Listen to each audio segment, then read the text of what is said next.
Premier is here. Premier Heating and Air is offering rebates starting at $1,000 with the purchase of a new heating and air system. Upgrade your system before the summer heat is here. Premier Heating and Air offering free Wi-Fi thermostats included with the purchase of a heating and air system. And now pay just $89 for a system checkup. Experience the Premier difference today. Or log on to dublin.premierishere.com. Premier Heating and Air, a locally owned and operated company. All right, welcome to our 2025 post-legislative luncheon today. We got some great sponsors today. I want to say thank you to our folks at Altamaha EMC Fiber and Oconee EMC. They've been partnering with us for several years now to bring this program, and we appreciate them. Can we give them a round of applause before we get started today? Thank you, and we're going to hear more from them in just a few minutes, but my job is to take care of a few housekeeping things here and then turn this program over to our leadership. So I hope you have enjoyed a great lunch today with Brian Subs. We're going to return thanks for our lunch today, and that'll be followed by our Pledge of Allegiance. If you would, join me and let's return thanks for our meal today. Father, we love you. We thank you for each and every new day of life that you give us, Lord, and pray that we would never, ever take one gift for granted that you so the bountiful things that you bestow upon us each and every day, Lord. Just thank you for loving us and saving us in this great community, Lord, that we live in. We thank you for the opportunity to live and learn and work and play right here. We thank you for our leaders that are here today. Ask that you continue to lead, guide them, protect them, and direct them, that they could lead us in a manner that will be pleasing to you. And Father, we thank you for the food that's been provided today, and we ask that you bless it to the nourishment of our bodies and our bodies to your service in Christ's name. Amen. If you would, please stand and join me in the Pledge of Allegiance. I pledge allegiance to the flag of the United States of America and to the republic for which it stands, one nation, under God, indivisible, with liberty and justice for all. You may be seated. And at this time, I'm going to ask Ms. Jennifer Bryant with Oconee EMC to come up and share a little bit about our sponsors today. Thank you so much, Heath. On behalf of Altamaha EMC and Fiber and Oconee EMC, we are just thankful for a chamber and a community that will allow us to come alongside the members in the community to host forums like this and sponsor all the great things that we are able to in the community. So on behalf of the two EMCs, thank you so much for coming today and allowing us to participate alongside you. At this time, I will go ahead and start with the introductions of our officials. We have Senator Larry Walker. Senator Walker has served in the Georgia State Senate since 2015. He represents District 20, which includes Bleckley, Dodge, Dooley, Lawrence, Treutlen, Pulaski, and Wilcox counties, as well as the majority of Houston County. Senator Walker serves as the Senate Majority Caucus Secretary. He also serves as chairman of the Senate Committee on Insurance and Labor and is the secretary of the Senate Committee on Agriculture and Consumer Affairs. Senator Walker is chairman of the Senate Appropriations Subcommittee on Agriculture and Natural Resources. So thank you, Senator Walker, for joining us today.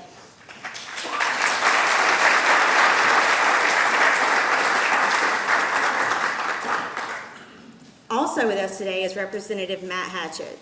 Representative Hatchett has served in House District 150 since 2010. After redistricting in 2021, he began serving in House District 155, which includes all of Lawrence and Johnson counties.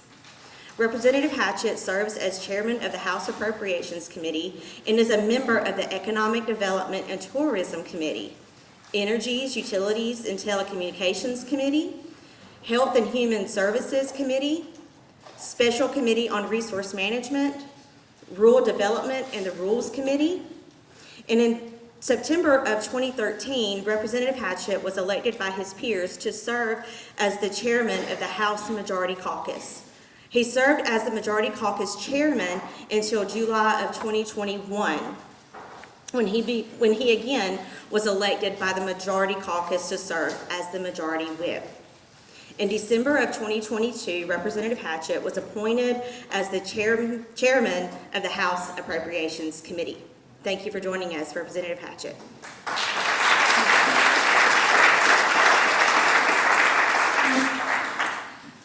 We also have Mayor Joshua Kite. Joshua Kite is serving in his 4th year as the mayor of the city of Dublin. Prior to his election, Joshua served as director of the Downtown Dublin Development Authority and as director of the Dublin Lawrence Land Bank. In addition to his civic and civil duties, Joshua also works as a real estate attorney and as a consultant on historic rehabilitation and development projects. Thank you so much, Mayor Kite.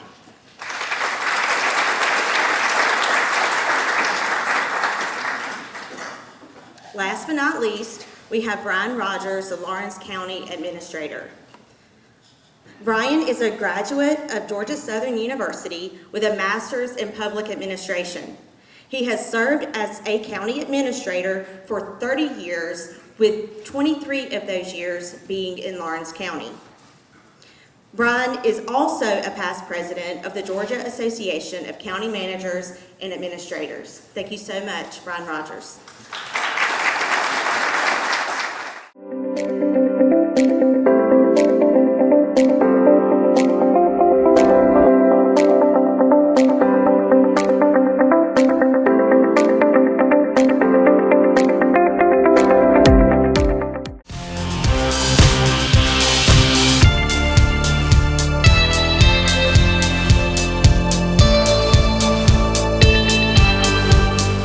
Take advantage of Mid-State Tractor's Orange Days with 0% financing, 0 down for 84 months right now on select Kubota L-Series tractors.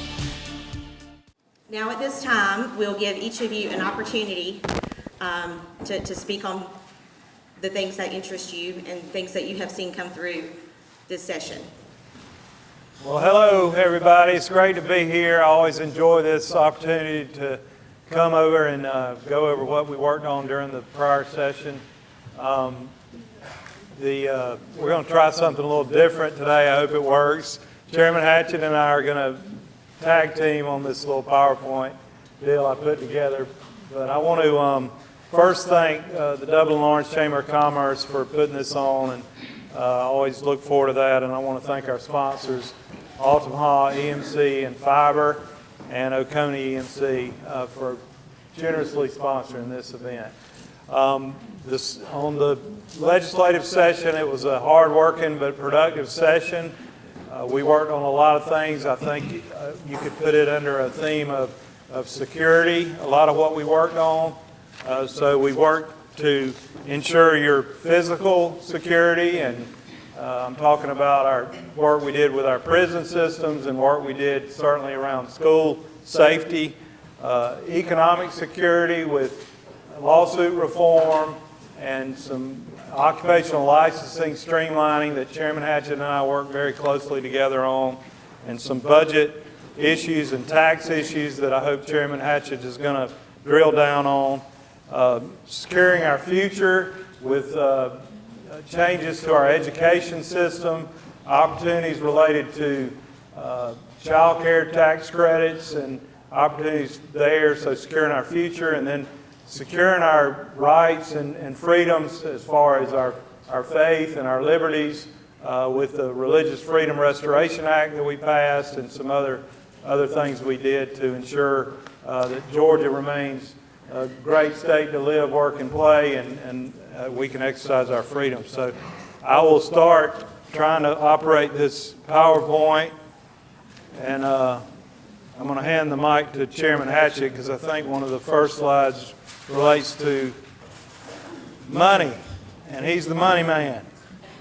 So economic security, and we gave you some great tax relief. Yeah, how many of y'all pay taxes? So you're going to be getting a check for $500 if you file jointly, $250 if you file alone by yourself. That's not the proper term, but we did cut taxes 0.2%. How many of y'all know how much that equals? 1/10% is $400 million. So we cut what we're taking from you by $800 million that's reflected in the budget that was passed at $37.8 billion. So I think those are good things we've done. We've done that the last few years. I think we don't know what next year will bring, so I think the plans are to hopefully reduce it again, but I don't have that crystal ball, so we won't really say a lot about that today. But that did make for a challenging budget process to take that $800 million reduction and also to fund our capital projects with cash. It's the second year we've done that, almost $1 billion. It'll be $2 billion that we've funded with the cash without bonding. So we have not, for 2 years, we have not increased the debt that the state incurs. Do you want to talk about? What else is on there? So disaster relief. Oh, I gave you a handout, 2 handouts. There's 3 on each page. One is about the budget overall. The other talks specifically about Hurricane Helene response.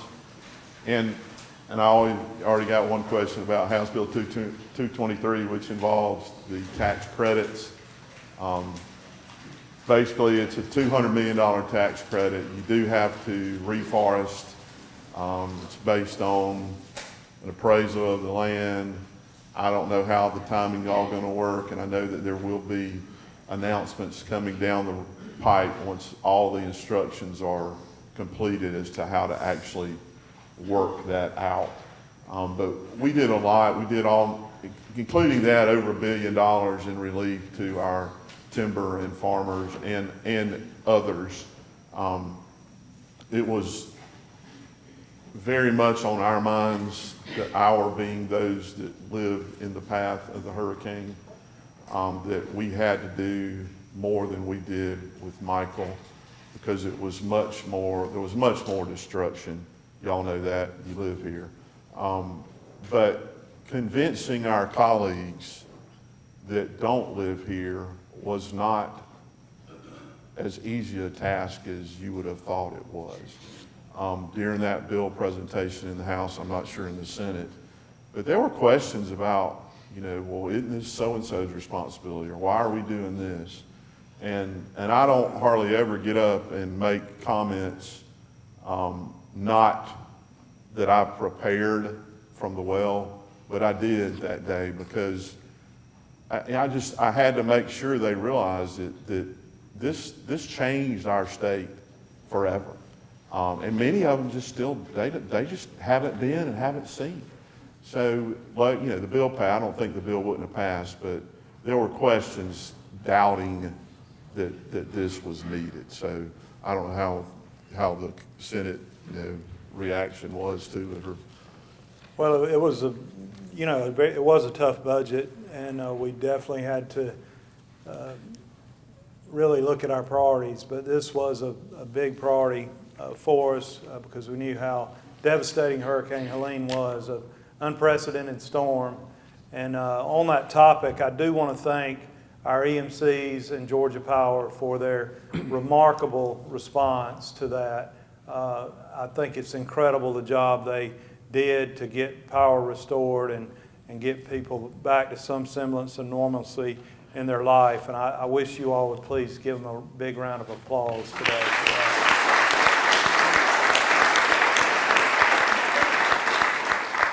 So Georgia is the #1 state in the nation for forestry. It's a big part of our economy. It's important to my district and our area here. The Trees Act, which was a Senate bill, did 2 things. It did the tax credit for the reforestation that the chairman already mentioned, but it also suspended what's called the severance tax. You pay tax on timber when you harvest the timber. Well, because of Hurricane Helene, all the timber's damaged, laying on the ground.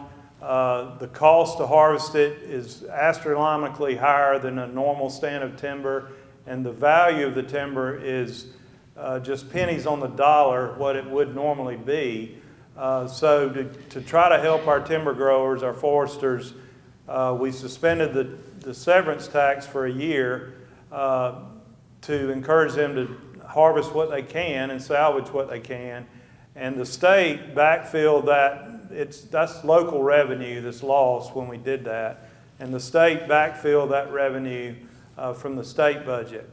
And the reason we were able to have such a robust response to Hurricane Helene from the state level is because of conservative fiscal policies that we've had over the years and leadership like Chairman Hatchett, that we had a surplus. And unlike other states, we were able to respond when we had to because we had a rainy day fund and a surplus.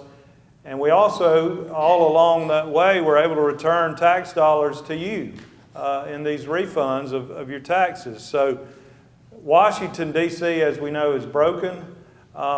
We are still waiting on the hurricane relief, the storm relief money from D.C., and it's what's today, May 12th, 13th? But the state of Georgia was able to respond immediately, and appreciate Governor Kemp's leadership on that too. Real quick on Chairman Hatchett chairs the Appropriations Committee in the House, and if you're not involved closely in politics or the legislative process, you may not fully appreciate how important a role he has and holds, and it benefits our area because he's in the position he's in.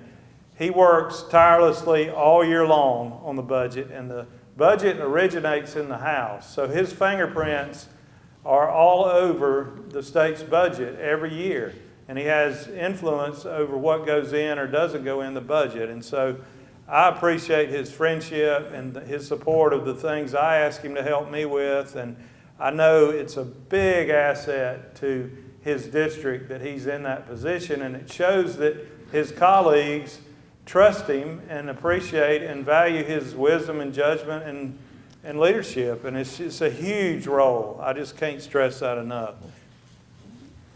Thank you, Larry. I guess I'm gonna have to pay when this is over, so. You can buy lunch if we go somewhere. No, thank you, Larry. You've got an important role, and I want to thank Larry for to this point, he's staying where he is. He's not going to run for higher office like the rest of the Senate's looking at. So provide some consistency over there because we're already concerned with what we're going to be dealing with in the Senate. So I hope you stay a senator and our senator. What he mentioned about with the timber tax and the severance tax, we did include for the county $17.3 million to backfill that tax for the next year. And while we're talking about, you were talking about local, maybe that's why you were doing this. We were able to get some money locally, and it's a joint agreement between the House and the Senate, and we were able to help the city of Dublin this year from the amended and the 26 budget to the tune of $3.6 million to help with all the park redesign and refurbishing the parks. And we were able to help the county with $750,000 for the fire training tower out at Southern Pines. Is that correct, Brian? Close enough. Okay. And then another $500,000 to help with the 911 center or something like that. Okay. Brian will probably talk more about that. But we're able to do that. We're able to help the city of Dexter a little, just to help get some things done that they're always looking for. The park project is, I know it's a dream and a mission of our current mayor, and I think it's going to really help our community and the quality of life in our community, and we're able to do that. So, do you want to talk about the lawsuit reform, or do you want me to I'll talk let you about talk it? about Okay. Tort reform. Anybody hear anything about that? Know anything about that? Everybody wanted it? Most of you? Okay. All right, so by show of hands, who in here pays insurance premiums? And Michael, are you in here? You get yours free, don't you?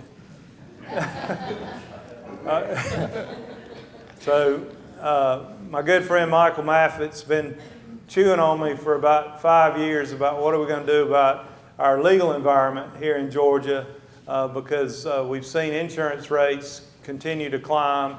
and that's a driving force behind some of the increases in insurance. We finally were able to pass meaningful lawsuit reform in Senate Bill 68 and Senate Bill 69. It addresses premise liability. It addresses all kind of issues that I think will be impactful and level the playing field. If you are wrongfully injured, you still have obviously an opportunity to be compensated through our legal system, but it makes it more fair for the defendants. It had become so heavily favored for the plaintiffs, and you see all the billboards and hear of these crazy verdicts, and it's driven the insurance companies really out of Georgia, and we think this will bring them back in to compete with each other and stabilize our insurance market, which will help individuals and help small businesses, and I'm excited about that.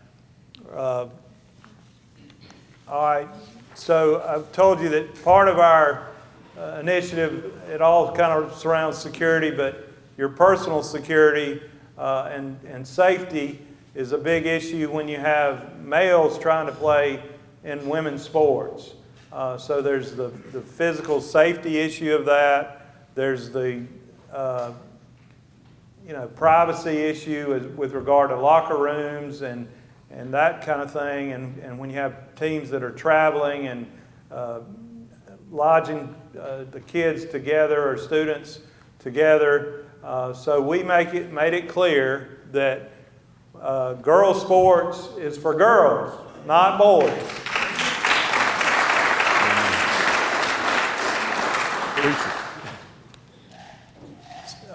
Huge focus, a lot of work and discussion, study committees over the interim, a lot of input from all the stakeholders on school safety and school security.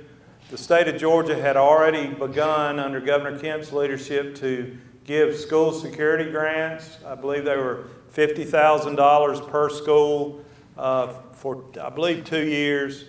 We did that. We increased the funding for school safety grants, and it still allows for the locals to decide how to best use that money as long as it's for school safety. Initially, the first tranche of grants we did were one time. We then put it in the continuation budget, which means it's permanent funding. That way schools could hire school resource officers with the money if they wanted to. You don't want to hire somebody with a one-time grant, obviously. So a lot of focus on that. I'm real proud the Senate led on an issue that I think was important in saving lives at Appalachia, but we think every school needs to have it, and it's a school alert system, and we are requiring all schools to have this alert system, and we also put money in the budget to pay for it. So while we're on education, school safety, on your flyer, you can see that the QBE was fully funded at $14.7 billion. You heard, if you watched or heard, I have said this previously, that school security and children's mental health go hand in hand. And we did some things with the K through 12 budget that we have not done in the past, and some of it is it's not relatively small to us, but it's small in the grand scheme, but it's some firsts that we've done that we haven't done in the past. And one is to recognize that poverty of the student does matter in the quality and in being able to educate the students. So we did include $15.3 million that will assist and help some of our local school systems to focus with those students that are coming from poverty. It's an amount per student that's in the district that qualifies. It's a long, drawn-out formula that I did help create, but don't ask me to go over it right here. And then we did, during COVID, there were a lot of funds that came down to help after-school care. And I'll say this, the state cannot backfill federal funds. That issue is going to come up even more over the next couple of years. we do not have the money to do that, but we can help in certain cases where we can. We did include $12.5 million to help with after-school care. A lot of your United Ways, Boys and Girls Clubs, and those programs help with that, and it is valuable for security, for education, for everything, because it gives these children a place to go after school if their parents are working, so they can get tutoring, just in a controlled environment, so they're not getting involved in gangs and other things. We did include $19.6 million in mental health support grants. That is $20,000 per middle and high school for the schools to use as they deem they need to. And that's to help with attack the mental health crisis that we've all seen and most of us have probably experienced. We did fully fund the Promise Scholarship at $141 million. That'll go, I think, the last count, there were 7,200 kids, I think, that had applied, were approved, and eligible. And then there's 3 more windows where that can be applied for throughout the year. So that, and then look at other education funding that we did. You've got, we funded the University System of Georgia right at $3.8 billion. Enrollment is flattening there, but the enrollment in upper level graduate studies is up, so that's one reason the funding for that has gone up. The Technical College System of Georgia, their budget has increased, more people enrolled in TCSG, and also the dual enrollment. Dual enrollment continues to increase, and that's totaling around $108 million a year, 60,000 students doing dual enrollment. The literacy issue too, that was been a project of the Senate and the House.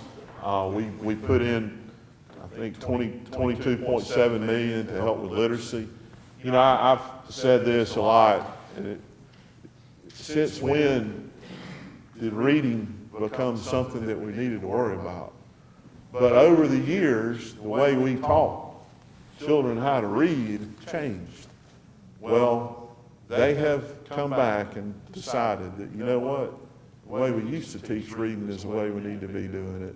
And we've got to actually retrain the teachers on how to teach reading. So that's what this is all about.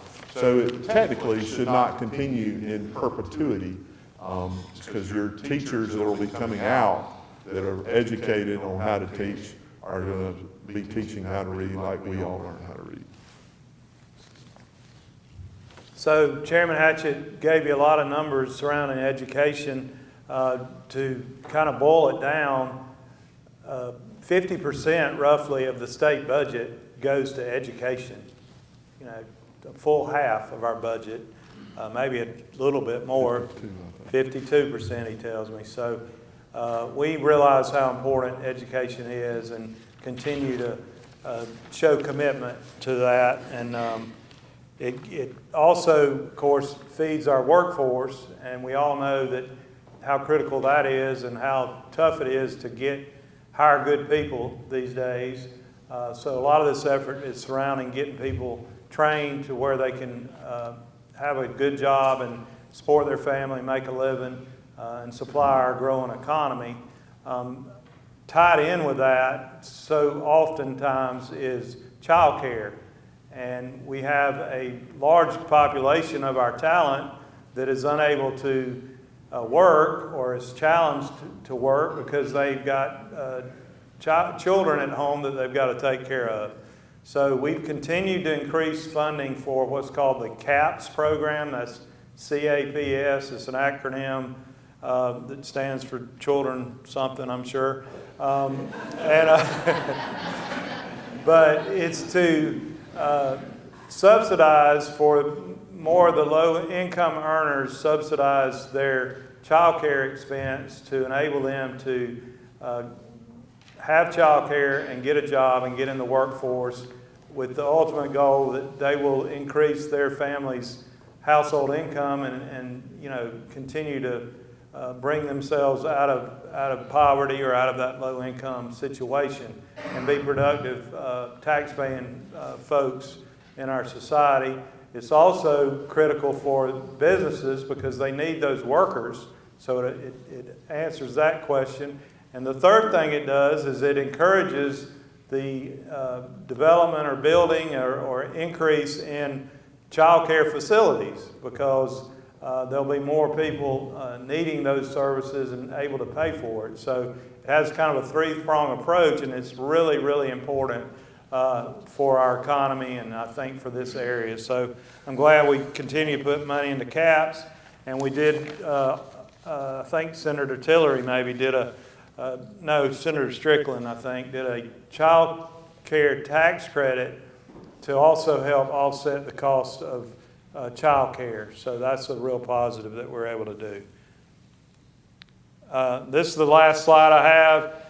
I want to hear from you all. A lot of our good legislation, a lot of things that I work on are because concerns have been brought to me from constituents.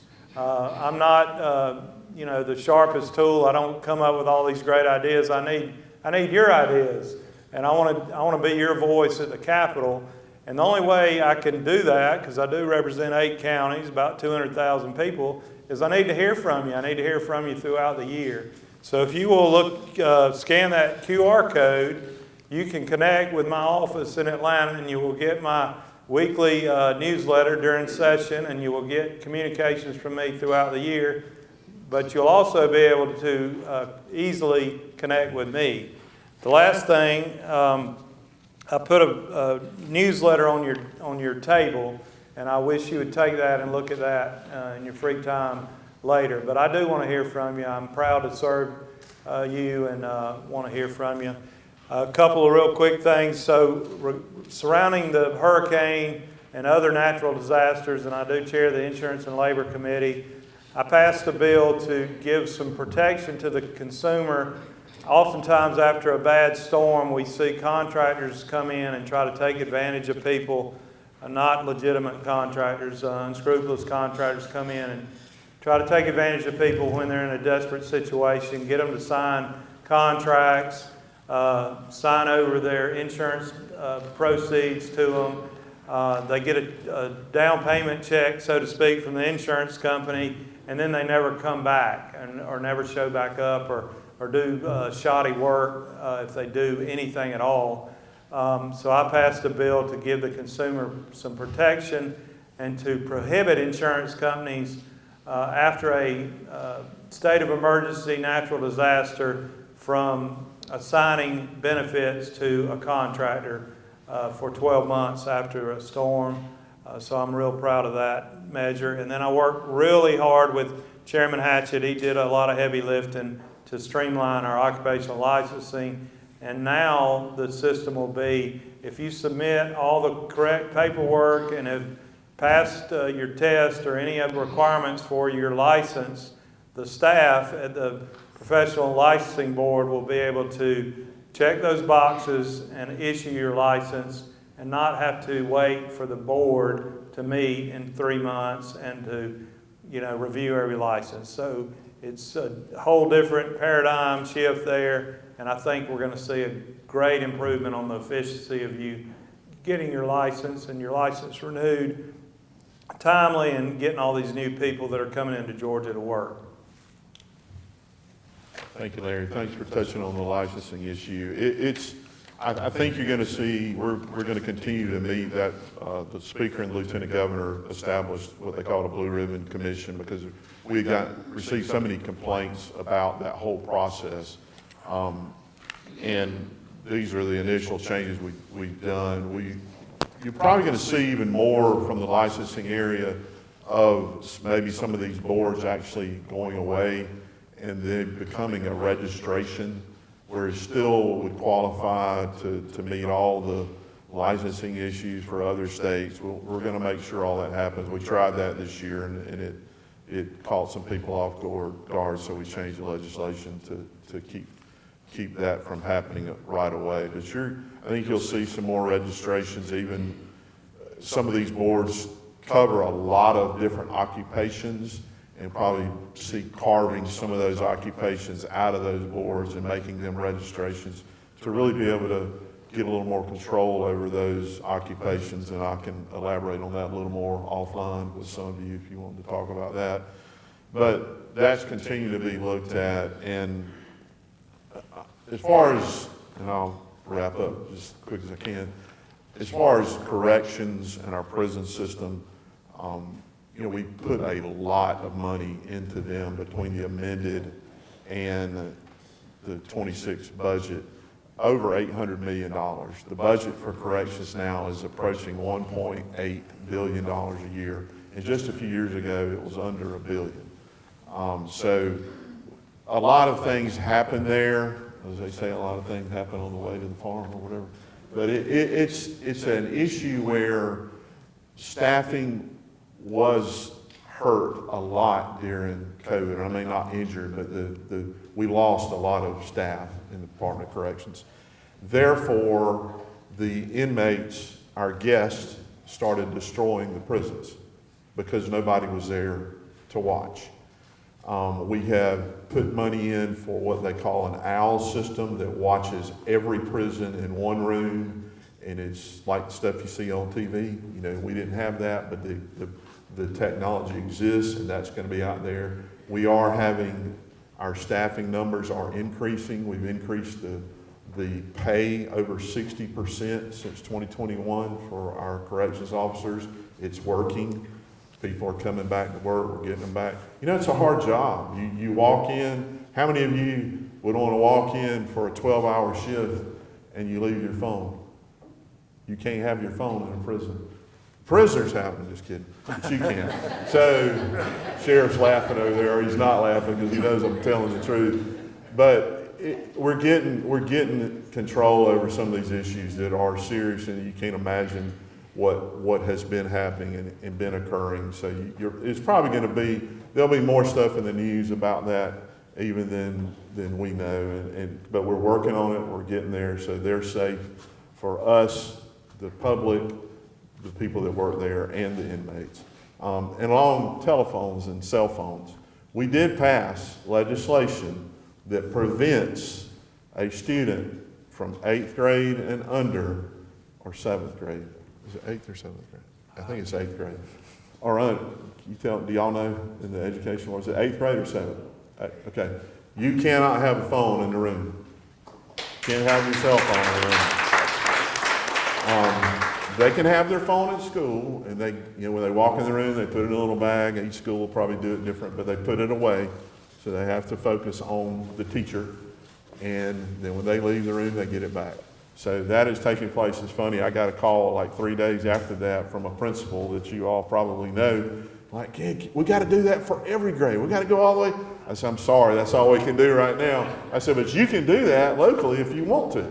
So hopefully they're, you know, but I don't think his board was really willing to take that jump. So thank you. I appreciate all of your all support, your questions. The Senate has 56 members. We have 180. We have the same budgets, so they get a lot more help producing stuff like this. So we don't have all the help they know. I have to put a little bit in. But thank you. It's great to serve you. It's great working with Chairman Senator Walker. We have a great working relationship. We both give each other a little grief while we're up there, but we do get along. So I'm going to turn it over to the mayor. You ready to meet the latest addition to the family? The money you saved us with auto owners helped make it all possible. It really is the best thing that's ever happened to me.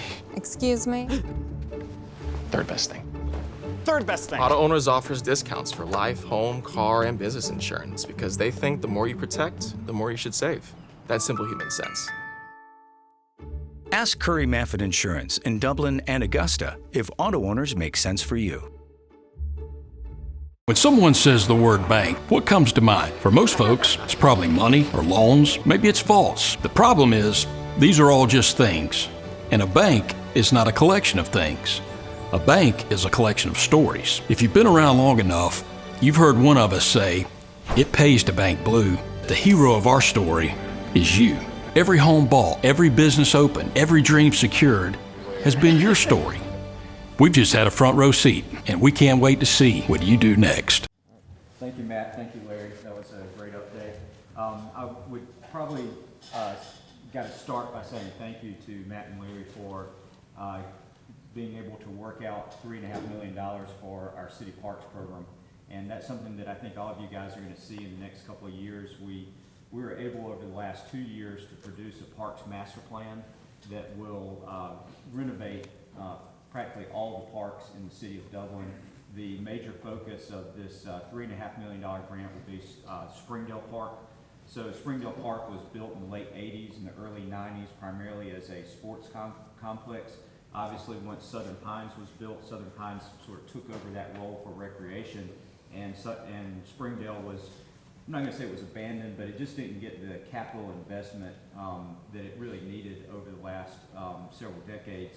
So this money from the state, along with some local sales tax dollars, are going to create a brand new park there. The back of the park is going to be a nature area with a walking trail through the wetlands environment, with a walk to a pond, which the county helped build. Appreciate the county's support in building that pond with a fishing dock on it. And then the middle part will preserve the 4 best ball fields, so that, you know, one of the things that we hear in the community is that if you want to do a pickup game of baseball or softball with your church or your family, that it can sometimes be difficult to get those spaces reserved at Southern Pines because that's primarily for the rec leagues. Well, this will be more like your local city park, where you can go out there and just use the fields. So those 4 best fields will be fully renovated and available for public use. And then the front of the park, where there's, I guess currently a soccer field, is going to turn into a very large oval space. That oval will be large enough to play soccer in. It will fit a full-size soccer field, but it won't be a permanent soccer field. It will be a multi-use space. And around the oval, in addition to a walking trail, will be various sort of activity centers. There'll be playgrounds, something like an outdoor obstacle course, additional court space for, you know, we've still got to figure out whether it's going to be tennis or pickleball or basketball, but there'll be court spaces around that oval.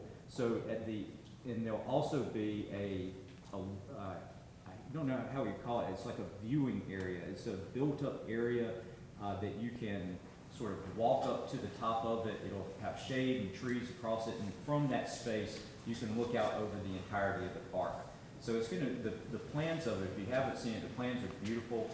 We sent it up to the House, and Matt saw it and sent it over to the Department of Natural Resources, and they were able to work together and secure this funding through the Department of Natural Resources, and that's going to be a huge benefit to our community.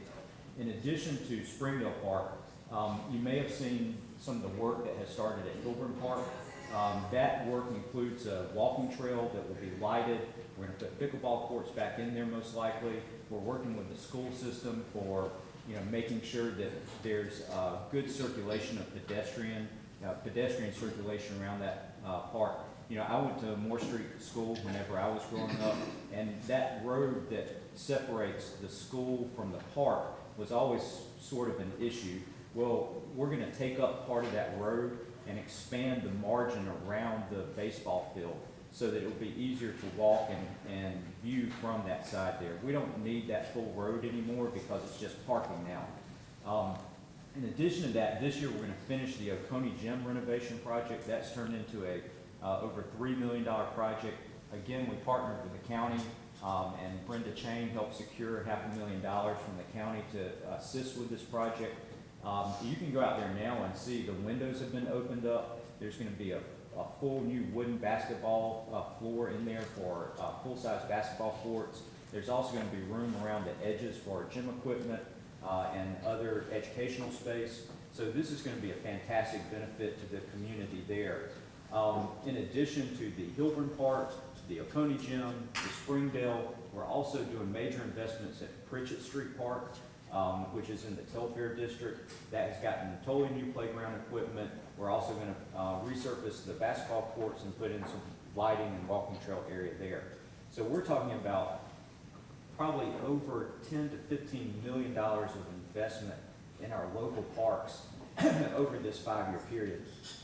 And I think that's important because when you look at local government, this is the level of government that is closest to the quality of life for the way you live your life.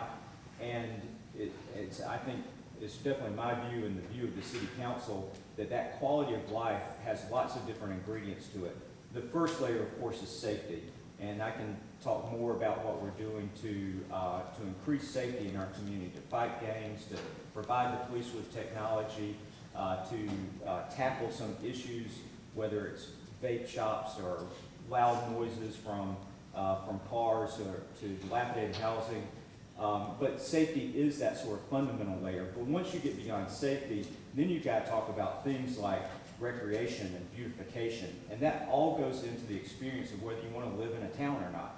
And so as we continue to invest in whether it's planting 1,000 trees or spending $15 million on your parks or putting speed cushions in neighborhoods to slow traffic down, what we're really trying to do is say, if you want to live in the city of Dublin, you can have a great quality of life. You can live in a neighborhood where you can enjoy the experience of being there. And it's not just for the people who live within the city limits. One of the things that we realized when we got some cell phone data from Visit Dublin is that we've got 16,000 people who live within the city limits, but there's another 20,000 people who spend 40 hours a week or more in the city of Dublin. So if you think about the greater Dublin area, we're serving 35 to 40,000 people Monday through Friday, and then of course on weekends if you live here. In addition to that, we've got another 20,000 people who come through town each day to get some type of service or another. So we really have a service area of service population of about 60,000 people. 40,000 of that is pretty durable day in and day out. And we've got to provide a great quality of life and a great experience for being in Dublin for all those folks. So serving the greater Dublin area is really part of our mission within the city of Dublin. We've got a lot of stakeholders, a lot of diversity, and I think that is, in this situation, part of what makes Dublin a great place to live, and we want to continue to invest in that. And I'll be glad to answer any questions about specific projects after we're finished with the presentation. Thank you. Hi, I'm Tom Dominy. Here at Dublin Wind Nelson, we pride ourselves on providing the industry's highest quality products at the most competitive pricing. We are a full-service wholesaler specializing in plumbing, irrigation, and industrial products.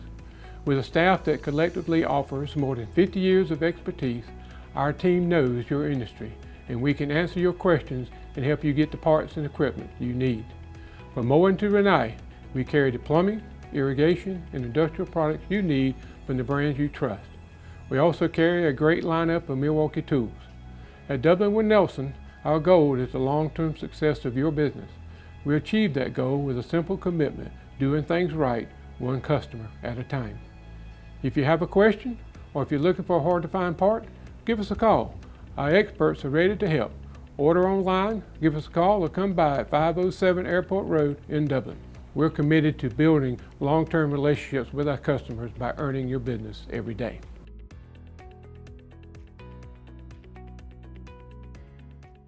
Hi, this is Meg Greer Evans with Middle Georgia Estate Planning, and just welcoming you to give us a call at the office if you have any questions about long-term care, whether that be a trust or a will. We could also help you with a power of attorney or health care directive, and with long-term care needs for special needs individuals. We're here to help. Give us a call at 478-272-2885 or visit our website at www.middlegaestate.planning.com. Thanks, Joshua. Didn't think I'd have to ever get to the point where I have to look through these to be able to read, but I'm there. So I guess that's a good thing. Thank you all for coming. Can't say enough about working with Joshua and the other cities, but Matt and Larry, I mean, people don't realize what they do for us, and boy, how they have come through us in such a big way the past couple of years. Thank y'all, not just for the opportunity. I'll speak a little bit about the projects they've been able to help us fund, but one thing with our EMS, just to touch base about that. I know I grilled both those guys early and often during this legislative session because we're running so many more calls with EMS, but it's been so long since Medicaid rates, which make up about 50% of all of our call volume, we hadn't had an increase in that in over 20 years. And everybody knows, things have gone up a lot. But Matt and Larry both helped us secure something statewide where they increased the amount of payable on the first 10 miles of mileage for Medicaid patients. So, it equates to, a little over $50,000 a year for us, which, that's not just a drop in the bucket to us. So, but thanks to the community for always putting good people in good places. I'm very fortunate and blessed to have a great Board of Commissioners to work with. Once again, they've just provide a lot of leadership. They're good business people, and they're not afraid to express what they want to see done with the citizenry and try to work out problems, as well as constitutional officers. I see the sheriffs here, and I see Ms. Janola here. We all work together, and they do a great job, and I can promise you I'll put us up against any place in Georgia or really anywhere around us, any of the other states. We run a very efficient level of service, but we provide a very high level of service. And they're all to be commended because we all work together. There's not really a day goes by that I don't have some interaction with them, and they're all trying to do their part in keeping taxes low, but also providing the level of service that you as citizenry expect from us. So this year's been pretty interesting.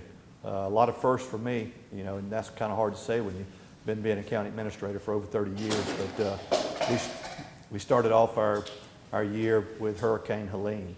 And that was a challenge to all of us. I know myself and Josh Powell, we were kind of all taken off guard by it, but none of us had ever heard people beg for food and water. Not in America. That's just something we didn't ever think we would ever have to deal with. But there were parts of our county, and we wasn't hit nowhere near as hard as some of the other ones, but we had people saying, look, we got to have water. We got no power for our wells. We need food. And that's not something you plan for, I can promise you. But we all came together with Matt and Larry's help. We were able to secure a lot of supplies, and I probably had to apologize to them a lot because I was probably kind of aggressive in trying to get some of this stuff because everybody was asking for it, but they really came through for us in a big way and were able to provide us with things. And what the state did for us, allowing us to piggyback off their contracts with removing the debris. I've got fellow county administrators in other counties throughout Georgia that they're really shaking in their shoes right now because they jumped out there and went ahead and contracted with private debris removal companies, and they're looking at $15 to $20 million that they owe these private companies. And they may have gotten half their money from FEMA right now, but they have no idea when they're going to get the other half. So we were fortunate due to, again, our good leadership, said, hey, let's just think this thing out. We were staying in constant communication with Matt and Larry and them at the state, and they were saying, hey, y'all, just hold on. I think we're going to be able to do some creative things, and it worked well. So we were able to get all our debris picked up, and really we didn't have to front the money.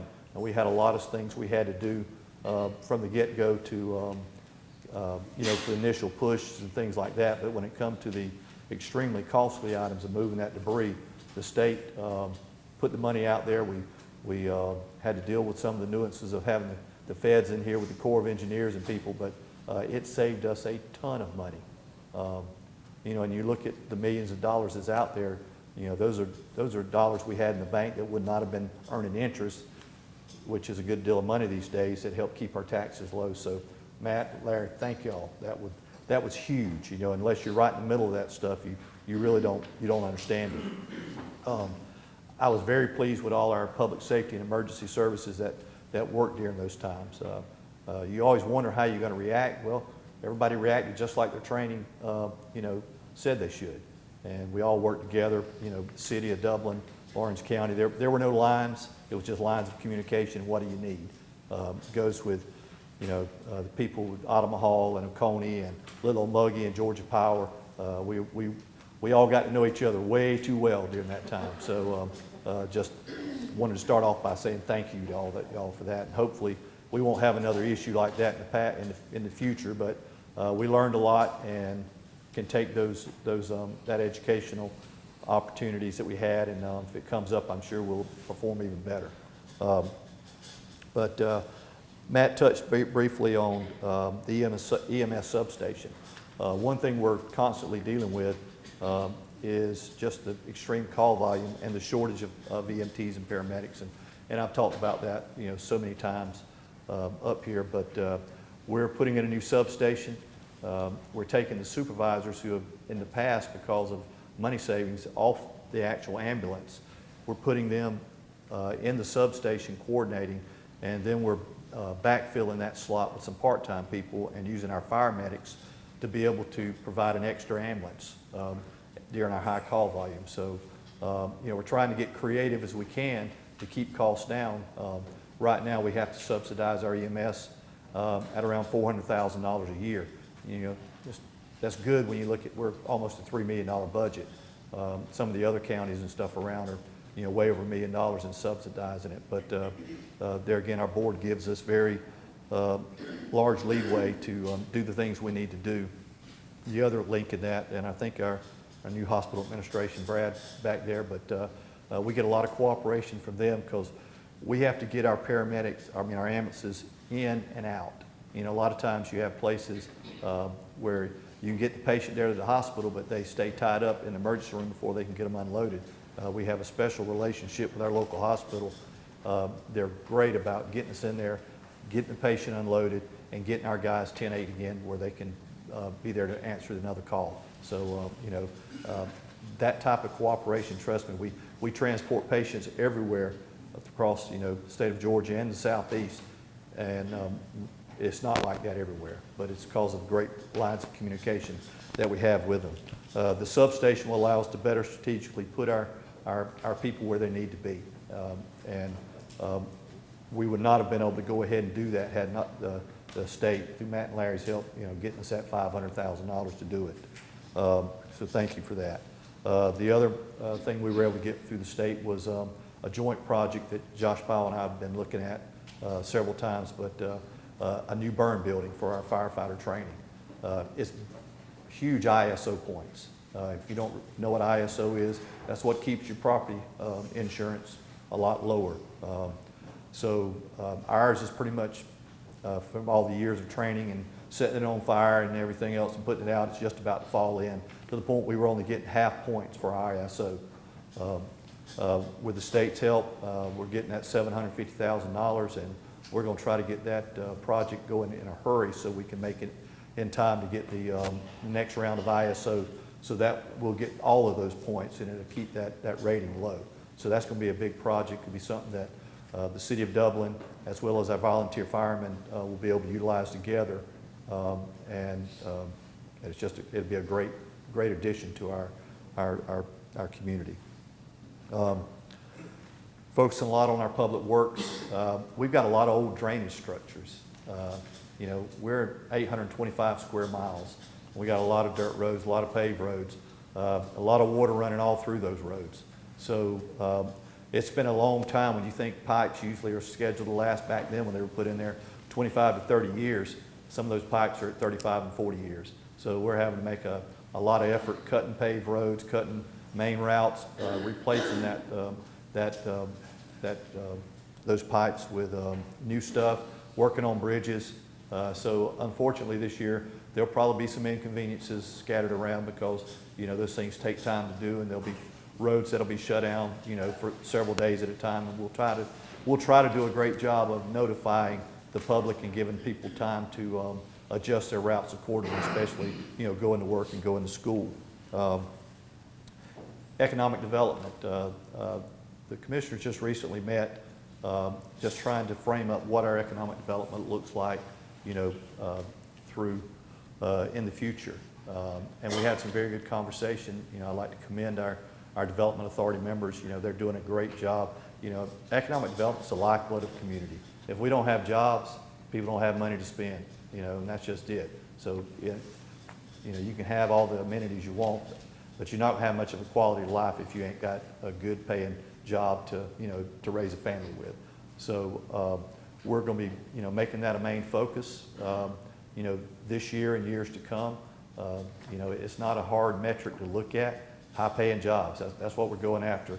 Now, we don't want any, unclean industry or anything like that, but, we're going to really be trying to partner with our development authority in the city of Dublin to, bring even more economic development to our community, this year and in the years out.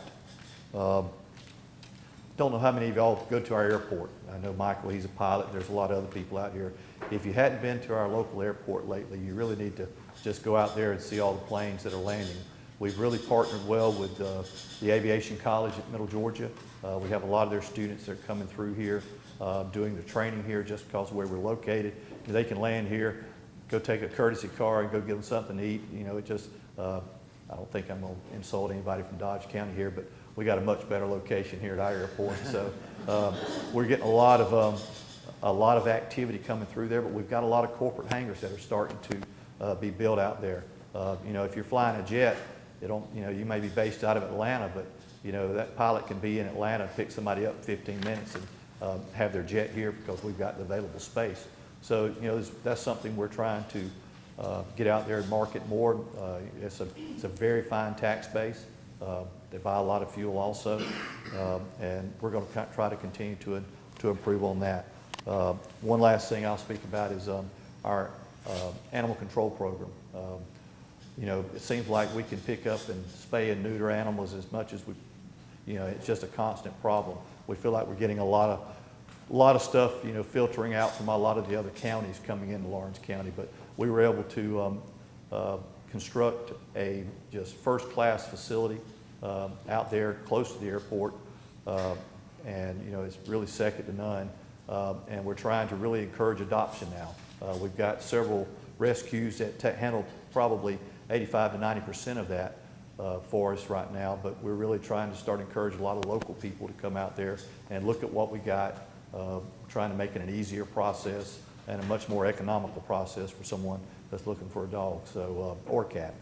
So anyway, I know I went through a whole lot of stuff in a hurry, but and I'll be more than happy to answer any questions later on. If you're wondering when the best time to buy a new car is, it's right now. Hi, this is Don Carswell at Dublin Nissan in Dublin, Georgia, and the best day to buy a new car is every day. So whether you're looking at the all-new Murano, a brand new 2025 Versa, or you're looking for a great deal on a Z, we have all the choices here at Dublin Nissan every day. And now's the time to take advantage of all new discounted pricing on new Rogues and Pathfinders. We sell cars well every day at Dublin Nissan. The Houston Clinic is located in the heart of Dublin, in close proximity to Fairview Park Hospital. Dr. Gay, Dr. Richter, and Dr. Calloway utilize state-of-the-art equipment and the most up-to-date treatment available today. The Houston Clinic conveniently offers on-site physical therapy. We're open Monday through Friday, 8 to 5. So call for an appointment today at 478-353-1166. Dr. Gay, Dr. Richter, and Dr. Calloway look forward to serving you at the Houston Clinic of Dublin. 100 Medical Drive, the Houston Clinic, providing state-of-the-art care closer to home. I don't know if y'all knew that. That was a closing comment from Brian Parker. Have your dog spayed and neutered. Let's give all of our panelists one more round.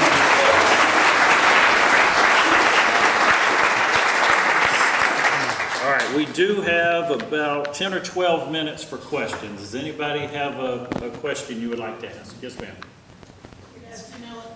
Good afternoon, everyone. My name is Jacqueline John Wright. I am a citizen of Dublin, but I'm also a citizen of Lawrence County. I have 3 questions. I don't know who wants to tackle them, but the first question deals with the prison system and the fact that you all are spending however many billions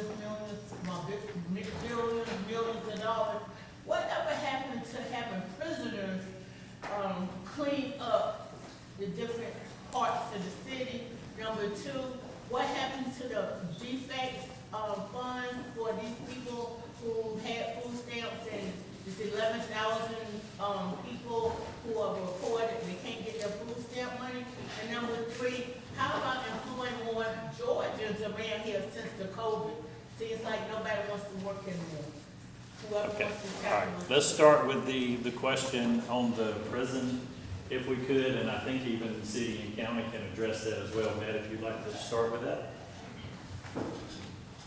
So, as I said earlier about the prisons and what we put in them, a lot of money, but because of the efforts made by our previous governor, Governor Nathan Deal, on reform of who is actually having to serve time, those inmates that we are holding are harder criminals, and they can't be let out to work. So the number of inmates that can help with city and county projects has been reduced. Plus, you do have to have the corrections officers and staffing to watch those that can, and that has been an issue. Hopefully up until recently it's not as much of an issue as it was. So the number that can actually be out working has decreased, plus the staffing to watch those that could has decreased. So there was less of those available to work for the last several years, but hopefully with our increase in staffing we can help address that some. Y'all have anything to add? Just from a city development perspective, we used to use prisoners for grass cutting and road cleaning and things like that. Then the number of prisoners that were available, just like Matt said, dropped down. And whether there's 1 prisoner or 12 prisoners, you still have to pay the corrections officer. So if you don't have enough prisoners show up, it's not cost effective to pay the corrections officer anymore. So we have pretty much, as of this point, not using prison labor. Is that correct? One at Riverview. So we do have 1 at Riverview Golf Course, but we very much reduced that. I don't know if the county ever used. Same, yeah. Yeah, they had the same experience as well.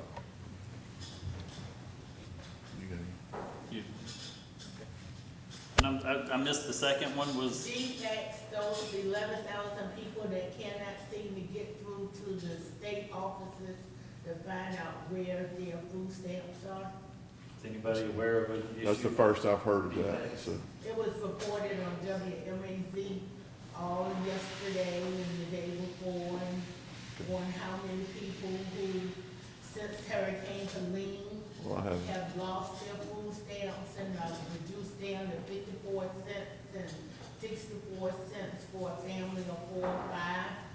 So, what's going on? So I'm not sure this is the source or the root of what you're talking about or not, but I do know that during the COVID pandemic, that Medicaid eligibility was suspended, or frozen. So if you were on Medicaid during the COVID pandemic and you got a job and were no longer eligible for Medicaid, you were not able to be kicked off or removed from Medicaid. All that redetermination is what they called it, was done early in the spring and summer of 2024, I believe, maybe even into the fall. It was a massive undertaking by the state to do redetermination to see if indeed you're eligible to be on Medicaid. And some people were removed from Medicaid because they were no longer eligible. So that may be some of what they're reporting. I don't really know. I haven't heard it either till today. But have any other questions? The third question was about employing more Georgians in the state to do various menial jobs since I don't know if they have the answer. You guys know how to make people go to work? no, we're hiring signs everywhere I go. I don't know, Ms. Jodon, if there's an answer to that one. Thank you. Trying to get people to go to work. Thank you. Is there another question? Anybody have another question today? I've got one really quick one, and Senator Walker, you and I have had a little bit of conversation about this, but I would just like to explain a little bit to people in the room, and especially with our EMC and Georgia Power folks in here.